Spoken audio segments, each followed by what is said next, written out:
माझा प्रयत्न आहे की आता हिंदूंनी झोपून चालणार नाही, जागा झालं पाहिजे. आपल्या हिंदुत्वाचा, आपल्या हिंदू धर्माचा दुरुपयोग करून जर लुटण्याचा कार्यक्रम कोणी करत असेल तर त्यांना आता त्यांची जागा दाखवण्याची वेळ आलेली आहे. येत्या 18 तारखेला नागपूरमध्ये हा कार्यक्रम होईल, जिथे मी स्वतः जाणार आहे.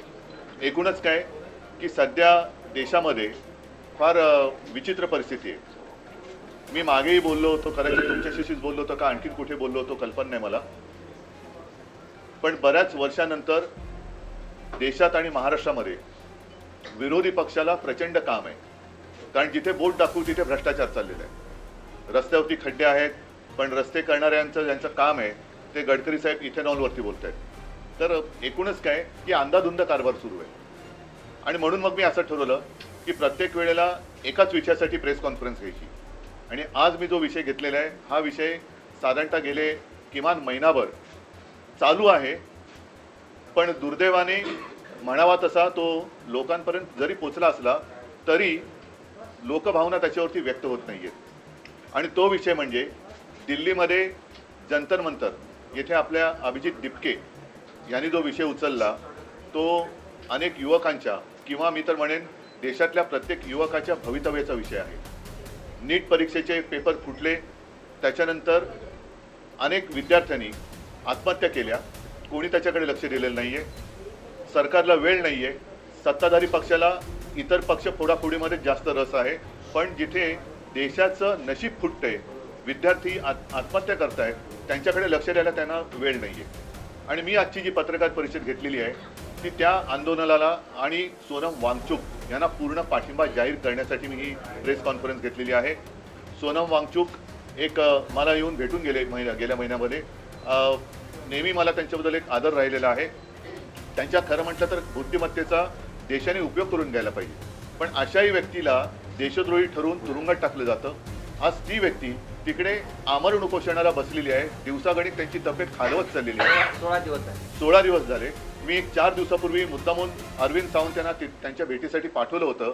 मी फोनवरून त्यांना विनंती केली की सोनमजी तुम्ही प्राणांतिक उपोषण करू नका, कारण तुमच्यासारख्या व्यक्ती या देशाला पाहिजेत. आणि सरकारला काय पडलेलं नाही. अशा एक एक व्यक्ती जर आपणहून जात असतील तर सरकारला ते हवंच आहे असं नाईलाजाने मला म्हणावं लागते. आज कोणाच्या लक्षात असेल किंवा नसेल, 2018 साली JD अग्रवाल यांनी गंगेसाठी आमरण उपोषण केलं होतं. मला वाटतं 115 दिवसाचं उपोषण होतं. काय होतं त्यांचं उपोषणाचा विषय? स्वतःसाठी काय मागत होते का?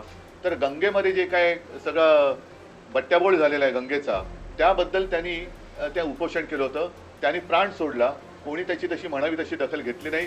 गंगेत अजूनही त्याच्यानंतर कोरोना आला, गंगेमध्ये मृतदेह सोडले गेले, सगळं बट्ट्याबोळ चाललेला आहे. आणि आज देखील सोनम वांगचुक यांची प्रकृती ही दिवसागणिक खालवत चाललेली आहे. मी तर म्हणेन आज आता असा एक क्षण आलेला आहे, जरी मी या एका विषयासाठी प्रेस कॉन्फरन्स घेत असलो तरी सगळ्या जणांनी सगळे विषय घेण्याची आवश्यकता आहे असं नाही. मात्र एखादा विषय जरूर असा असायला पाहिजे की त्याच्यावरती देशातल्या सर्व राजकीय पक्षांनी एकत्र यायला पाहिजे. मी अजूनही तिथे कोणी पक्षाचे झेंडे घेऊन जावे या मताचा नाही आहे.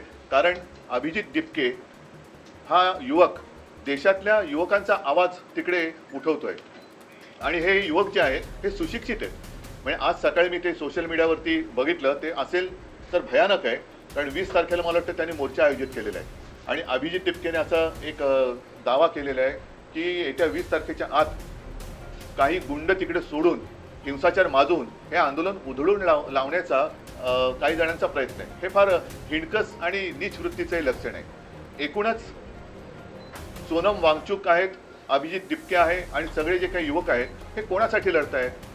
देशातल्या सर्व युवकांनीच नव्हे तर त्यांच्या पालकांनी सुद्धा जागं झालं पाहिजे की अरे आत्महत्या करणारा हा जरी त्यांचा मुलगा होता किंवा त्यांची मुलगी होती, पण कदाचित उद्या आपल्यावरती वेळ येऊ शकते. हा विषय राजकीय पक्षाचा नाही आहे, राजकारणाचा विषय नाही आहे, हा देशाचा विषय आहे. आणि त्यासाठी मला असं वाटतं देशभर काही ना काहीतरी आता मी म्हणेन मग प्रत्येक राजकीय पक्षाने देशभरामध्ये आपापल्या राज्यामध्ये त्यांच्या समर्थनार्थ काहीतरी केलं पाहिजे. कारण देश जोपर्यंत जागा होत नाही तोपर्यंत या बेफिकीर सत्ताधाऱ्यांना त्यांची जागा कळणार नाही. काय मागतायत सोनम वांगचुक? काय सरकार त्यांच्याशी जाऊन बोलले तरी का? मला आठवत आहे जेव्हा अण्णा हजारे तिकडे उपोषणाला बसले होते तेव्हा सुषमा स्वराज यांनी एक भाषण केलं होतं. ते भाषण आजही उपलब्ध असेल. निदान त्यावेळेला त्यांच्याबरोबर चर्चा तरी झाली होती किंवा असावी असं मला वाटतं. तुम्हाला आठवण करण्यात विलासराव देशमुखांची नियुक्ती केली होती. विलासराव देशमुखांची नियुक्ती केली गेली होती. आता कोणी तिकडे ढुंकून बघायला नाही येत. काय फरक काय पडतो? जर एखाद्या व्यक्तीकडनं एखादं काम नीट होत नसेल तर त्या व्यक्तीला बदलण्याची मागणी होत असेल की जिच्यामुळे लाखो विद्यार्थ्यांचं भविष्य हे बर्बाद होत असेल तर त्या व्यक्तीला बदलायला काय हरकत आहे? त्याच्यामध्ये कमीपणा काय? धर्मेंद्र प्रधानांचा राजीनामा घेऊन तिकडे जर काय सक्षम व्यक्तीची नेमणूक केली गेली तर याच्यात कमीपणा मानण्याचं कारण काय? जे विद्यार्थी जागून, आणि मी बघतोय की अनेक पालक सुद्धा अतिशय म्हणजे संतापलेले आहेत. त्यांनी त्यांच्या आयुष्याची पुंजी लावून माझा मुलगा माझी मुलगी शिकली पाहिजे, सुशिक्षित झाली पाहिजे, मोठी झाली पाहिजे. मला शिकता नाही आलं पण माझा मुलगा किंवा मुलगी शिकली पाहिजे. त्या मुलाचं संपूर्ण शिक्षण आणि त्यांची आयुष्यभराची पुंजी ही एका याच्यात बर्बाद होते आणि कोणाला काही पडलेलं नाहीये. बरं, त्याच्यात आणखीन आता हे बोललं तर पुन्हा महाराष्ट्राचा अपमान होईल असं मुख्यमंत्र्यांना वाटू शकतं. कारण या नीट परीक्षेचं जे काही पेपर फुटीचं केंद्र आहे हे महाराष्ट्रामध्ये होतं. अटका झाल्या, पुढे काय? पुढे काय? एकूण एका पाठोपाठ एक पेपर फुटत आहेत. त्याच्यानंतर आपल्या महाराष्ट्रातल्या शिक्षण मंत्र्यांच्या घरासमोर सुद्धा आंदोलनं झाली. तर कोणाला कारभाराची काही चिंता नाहीये. देशात काय चाललंय त्याच्याबद्दल काही पर्वा नाहीये. आम्ही आपले परदेशात फिरतो, आम्हीच आपले भाडीचे तट्टू आणून आमचं स्वागत करून घेतोय आणि सगळं काय आबादी आबाद आहे असं भासवतोय. हे मला वाटतं चांगलं लक्षण नाही. आज परत एकदा सांगतो, मी शिवसेनेतर्फे सोनम वांगचूक आणि या मुलांच्या आंदोलनाला पूर्ण पाठिंबा जाहीर करत आहे. आणि ज्या ज्या वेळेला शक्य असेल, जिथे आम्ही उतरण्याची गरज असेल तिथे महाराष्ट्रभर आम्ही तर उतरूच. आपल्या माध्यमातून मी देशातील सर्व पक्षांना सांगतोय की आपण देखील आपापल्या राज्यामध्ये, राज्यातील प्रमुख शहरामध्ये या युवकांना बळ मिळेल अशा पद्धतीने काही प्रतिकात्मक असेल, आणखीन काही असेल, हे समर्थनार्थ आंदोलन करा किंवा प्रदर्शन करा की जेणेकरून आजही देशातली युवा शक्ती जी आपण देशाचे भाग्य विधाते समजतो त्या भाग्य विधात्यांना कळेल की आजचे जे भाग्य किंवा दुर्भाग्य विधाते आहेत हे आपल्यासोबत आहेत.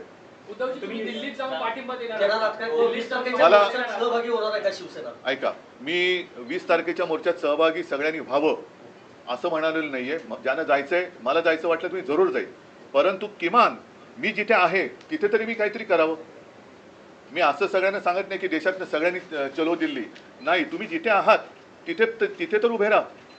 मी मुंबईत आहे, मी मुंबईत तर उभा राहिलो पाहिजे. मी पुण्यात आहे, पुण्यात राहिलो पाहिजे. मी चेन्नईत आहे, चेन्नईत राहा. बंगालमध्ये, कलकत्त्यात राहा.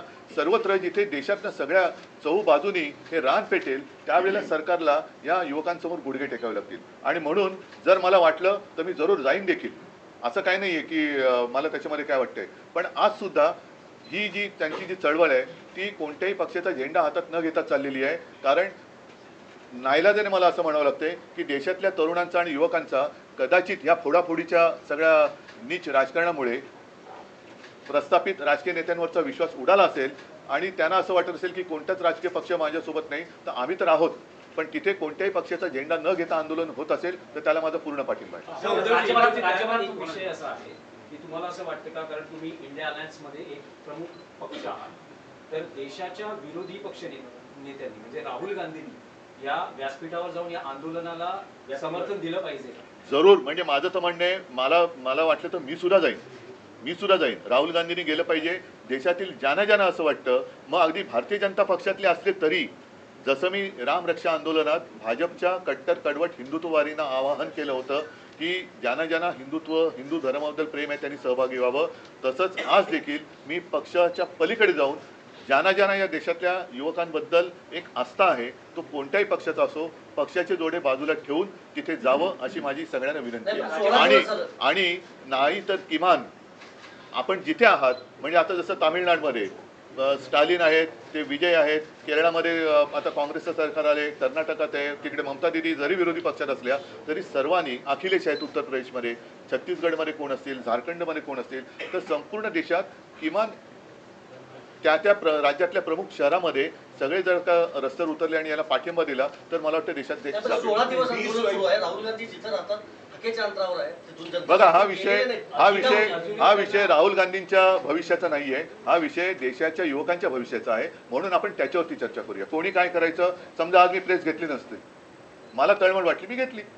जेव्हा जेव्हा अभिजित दिपकेनं आंदोलन सुरू केलं होतं त्यावेळी संजय राऊत यांनी एक ट्विट करून एक फोटो केला होता की अभिजित दिपके आणि नरेंद्र मोदी यांच्या संदर्भातला तो आणि भेट झाली असं म्हटलं होतं की कुठेतरी भाजप पुरस्कृत हे आंदोलन आहे अशा प्रकारचे एक त्यावेळी त्यांनी तो ट्विट केला आणि त्या ट्विटमुळे त्यांच्याबद्दलचा जो संभ्रम होता तो दूर झाला आणि त्याच्यानंतर भारतीय जनता पक्षाची जी एक वृत्ती दिसते असंवेदनशीलता ही जाहीर झाली. कारण हा फोटो हा त्यांनीच कदाचित ट्विट करून ते तसं करू शकले असते, पण संजय राऊत यांनी ट्विट केल्यामुळे त्या अभिजितवरचा संभ्रम दूर झाला. आणि आता जे दिसते म्हणजे आता सोनम वांगचूक हे मी त्यांना स्वतः विनंती केली की तुम्ही असं करू नका, उपोषण सोडा, पण तो माणूस तो मेरा कुछ भी होने दो लेकिन देश का भला होना चाहिए. आता अशा व्यक्तीसमोर आपण काय बोलायचं. म्हणून आज सुद्धा मी एक त्यांना आपल्या माध्यमातून हात जोडून विनंती करतोय की वांगचूकजी आपल्यासारखी माणसं आम्हाला हवी आहेत, देशाला पाहिजे आहेत. हे सरकार असंवेदनशील आहे. आपल्यासारखे लोक राहिली काय न राहिली काय सरकारला काही फरक पडत नाही, पण आपल्या बुद्धिमत्तेचा आपल्या बुद्धिमत्तेची देशाला गरज आहे. कृपा करून उपोषण सोडा. आम्ही सगळे किंवा आपण सगळे एकत्र मिळून या देशाला सांभाळू. मागच्या काही वर्षांपासून एक पांडा पडतोय. शेतकऱ्यांचं आंदोलन असेल किंवा कोणाचंही आंदोलन असेल, महिनो ते चालत राहतं, परंतु सोनम वांगचूक यांचं आंदोलन हे आमरण उपोषण आहे आणि पुढे जाऊन असं काही बरवाईट होऊ नये यासाठी तुम्ही विरोधी पक्ष म्हणून सरकारवरती, केंद्र सरकारवरती सुद्धा दबाव आणण्याचा प्रयत्न करणार आहात का? कोणाशी मी आता जे बोललो तेच आहे. 20 तारखेला पार्लमेंटच्या पहिल्याच दिवशीचा विषय पार्लमेंटला घेतला. आज पार्लमेंट सुरू होतोय. 20 तारखेला आमचे खासदार तर या विषयावरती दाणानून सोडतीलच, संसद दाणानून सोडतील. पण त्यावेळेला राहुलजींना सुद्धा मी विनंती करतोय, सर्व पक्षाच्या खासदारांना सांगतोय, अगदी भारतीय जनता पक्षाच्या खासदारांना सांगतोय की तुमच्यात जर माणुसकीचा एखादा अंश शिल्लक असेल तर ह्या आंदोलनात सहभागी व्हा. प्रेस कॉन्फरन्स मध्ये 3 लोक नेहमी असायची, 2 खासदार तुमचे आणि माझे. ठीक आहे, आता मला असं वाटतं की हा विषय संपूर्ण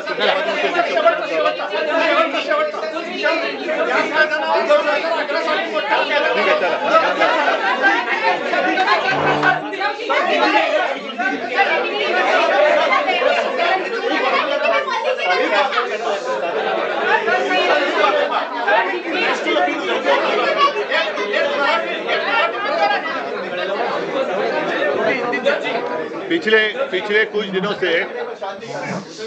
दिनों से आप देख रहे हो एक विषय पर आंदोलन चल रहा है, लेकिन मुझे नहीं लगता सारे लोगों ने उसके ऊपर कुछ ध्यान दिया है. लेकिन विषय तो बहुत महत्वपूर्ण है. अपने देश की युवा का भविष्य उससे जुड़ा हुआ है और वो जो विषय है स्वाभाविक है. नीट की जो एग्ज़ाम थी उसके पेपर लीक के बारे में है. अभिजीत दिपके जो अमेरिका में रहते थे, अपने पढ़ाई के लिए गए थे, उन्होंने वहाँ से आवाज़ उठाई, लेकिन हमारे देश में से किसी ने आवाज़ उठाई नहीं थी. वो अमेरिका छोड़कर यहाँ आए, आवाज़ उठाई. एक कॉकरोच जनता पार्टी नाम से उन्होंने एक आंदोलन शुरू किया और आप देख रहे हो कि बहुत ही सपोर्ट सोशल मीडिया पर उनको मिल रहा है. आज मैं आपके साथ इसलिए बात कर रहा हूँ क्योंकि पिछले 15 दिनों से सोनम वांगचुक जी वहाँ अनशन पर बैठे हुए हैं. दिन ब दिन उनकी तबीयत है वो कमज़ोर होती चली जा रही है. मैंने प्रयत्न किया, 4 दिन पहले अरविंद सावंत जी को मैंने वहाँ उनको मिलने के लिए भेजा था और तब मैं स्वयं उनके साथ मैंने फ़ोन पर बात की थी, विनती की थी कि सोनम जी आप जैसे लोगों की हमें और देश को ज़रूरत है, कृपा कर अनशन छोड़ो. लेकिन मानने के लिए तैयार नहीं. सरकार तो कुछ परवाह नहीं है, ना ही उनके साथ बात करने की कोशिश कर रही है, ना ही जो युवा है, बहुत सारे युवाओं ने खुदकुशी भी की है, लेकिन सरकार उनकी तरफ देखने के लिए भी तैयार नहीं है. और इसलिए मैं चाहता हूं कि अब समय आया है पूरे देश में अपने अपनी पार्टी का जो एजेंडा है बाजू में रखकर हम सारे लोग इकट्ठा आकर वो जो आंदोलन चल रहा है उसका समर्थन करें. और वो इसलिए करें क्योंकि ये सिर्फ एक पार्टी का एजेंडा नहीं है, अपने देश का भविष्य का विषय है. और देश के भविष्य के लिए आज जिनके कंधों पर जिम्मेदारी है वो अपनी जिम्मेदारी नहीं उठाएंगे तो देश की स्थिति बड़ी बुरी हो सकती है, खराब हो सकती है. और मैं आज खुलेआम सोनम वांगचुक जी को और दिपके को मेरा समर्थन दे रहा हूं. अगर ज़रूरत पड़े तो मैं भी दिल्ली जाऊंगा, लेकिन मैं आज आपके माध्यम से पूरे देश के जितने सारे राजनीतिक पार्टियां हैं उनको यही कह रहा हूं, आप जहां भी हो, जिस राज्य में हो, जिस शहर में हो, आप बाहर आइए और समर्थन के लिए कुछ ना कुछ जरूर करिए. आपके जो सांसद हैं, तीनों सांसद वो इस प्रोटेस्ट का हिस्सा बने. मेरे सांसद ही नहीं, मैं सारे सांसद जितने कितने 550 सबको मैं और राज्यसभा के सबको मैं ये सवाल पूछ रहा हूँ या रिक्वेस्ट कर रहा हूँ। रिक्वेस्ट शब्द जरा अच्छा है कि अगर आप में जरा भी इंसानियत बाकी रही हो तो आप इस आंदोलन का समर्थन करें। मित्रांनो, दिल्ली येथे जे आंदोलन सुरू आहे ते अत्यंत महत्त्वाचं आहे. सोनम वांगचुक असेल किंवा अभिजित दिपके असेल, आता त्यांचा पाठिंबा जे कॉकरोच जनता पार्टीचं वातावरण निर्माण झालं होतं ते राहिलेलं नाही.